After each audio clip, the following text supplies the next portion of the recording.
És una novel·la que busca la provocació, efectivament. És una novel·la que en els 7 anys que jo he anat escrivint-la he anat disseminant una sèrie de pulsions o de sentiments que jo he tingut, sobretot perquè he volgut centrar-me en una generació, la generació que ara tenen 50 o 60 anys, una generació d'homes i dones, però sobretot de dones, que en molts moments han sigut contradictoris i són contradictoris.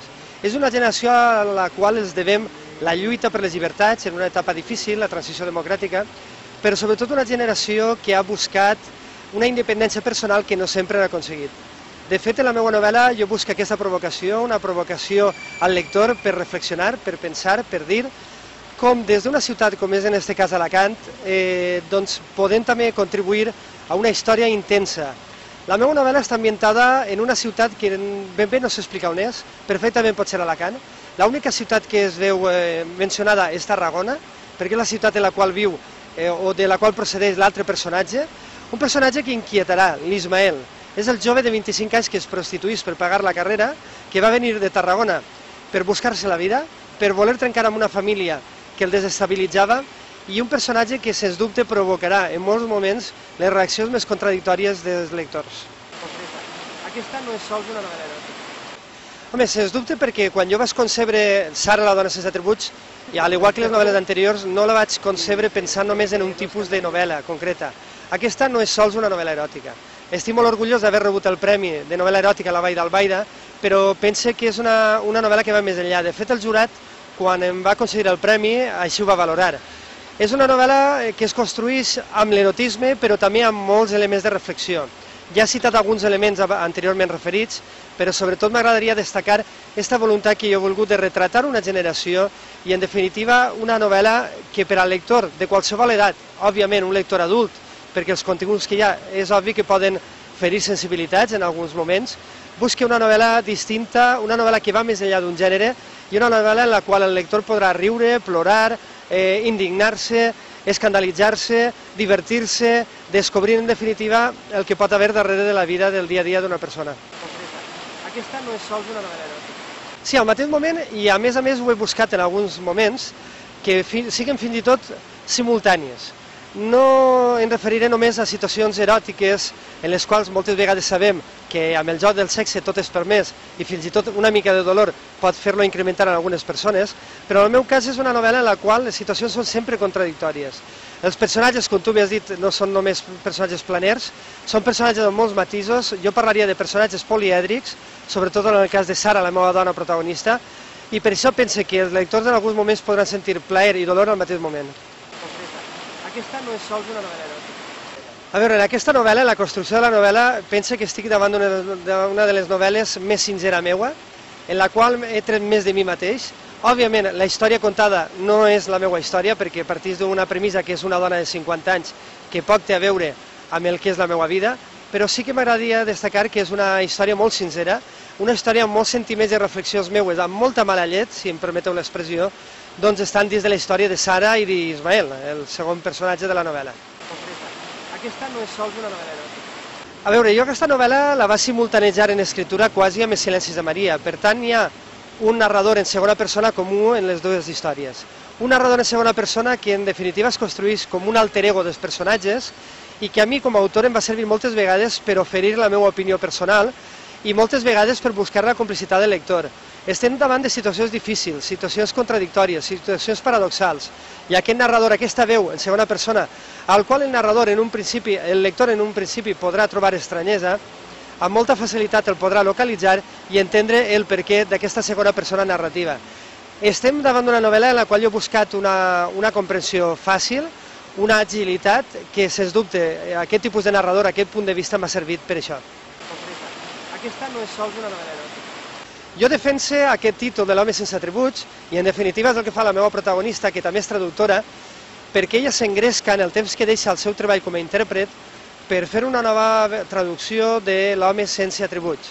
Una novel·la de Robert Musil, de l'escriptor austríac, amb el qual la mateixa protagonista, jo mateix com a autor, he trobat diversos paral·lels, perquè, en definitiva, és una novel·la, la novel·la de l'austríac, que és un camp per la llibertat, per la pròpia individualitat del personatge i per la pròpia recerca dels seus propis atributs. Clar, és obvi que en una novel·la d'alt contingut eròtic com és aquesta, l'home sense atributs, la dona sense atributs, doncs em pot servir molt de joc per entendre com una dona que tradicionalment no ha tingut per la societat castradora en la qual ens movem atributs sexuals, doncs Sara és un cant pels seus propis atributs, que és en definitiva un cant pel sexe a qualsevol edat, als 20, als 30, als 40, 50, 60 o per sempre. Aquesta no és sols una novel·la eròtica. Sí, això t'ho puc valorar fàcilment perquè és cert, és a dir, jo sóc una persona que mai em penedisc del meu present i sempre penso que si he fet alguna cosa en el passat és perquè ho havia de fer. Jo, de fet, aquesta és una novel·la en la qual cante pel destí. No crec en l'atzar de les coses, crec en el destí. Tots estem predestinats per alguna cosa i en aquesta ocasió, més que mai, estem davant d'una novel·la en la qual el destí al qual es veu abocat Sara és imprescindible per entendre el seu present. Bé, el passat és fonamental per entendre els motius en els quals ens trobem en cada moment. I una persona amb 20, 30, 40 o 50 anys és obvi que té un passat. El futur apareixeria en el punt final que jo sempre poso en les meves novel·les. Jo mai creo finals tancats, sempre deixo finals oberts, en els quals aquest futur és la porta oberta que deixa a la interpretació del lector i, per què no, a la pròpia vigència, a la pròpia manifestació de la protagonista. I és cert, penso que la mateixa estructura de Sara, la dona sense atributs, la poden trobar en novel·les anteriors meues. Aquesta no és sols una novel·la eròtica. Home, les meves novel·les, òbviament, no són novel·les dogmàtiques que busquen una reflexió política sols, però és cert, en tant que estic fent una reflexió col·lectiva, o de l'individu com a membre d'un col·lectiu, és cert, hi ha una reflexió política, sens dubte, important. I en aquesta novel·la, més que mai, pot entendre's aquesta reflexió, en tant que faig una resituació del que seria d'aquesta generació de la transició democràtica, ja no del franquisme, perquè les persones de 50 anys de franquisme en van viure poc, com m'ha passat a mi mateix, però sí que hi ha una voluntat de reflexió de veure que si no tenim un passat, difícilment tindrem un present correcte i tampoc un futur. Per tant, és un cant cap a un cert optimisme cap al futur, sempre que resolguem els problemes o els fantasmes que tenim del passat. Aquesta no és sols una novel·la eròtica. A veure, la pel·lícula, com tu bé dius, és una realitat en part, perquè encara no s'ha rodat. El que passa que tenim el projecte tancat i estan pendents de finançament, la productora, en un any certament difícil per a la literatura, la cultura en general, no?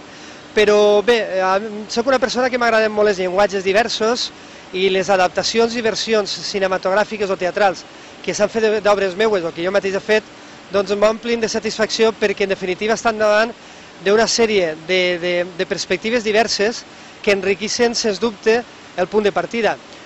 No sé la vida que tindrà Sara, la dona sense atributs. Per a mi, el principi, el naixement, s'ha produït ara, amb el sol de Gèminis, que és el moment en el qual ens trobem, el signe del zodíac de Gèminis.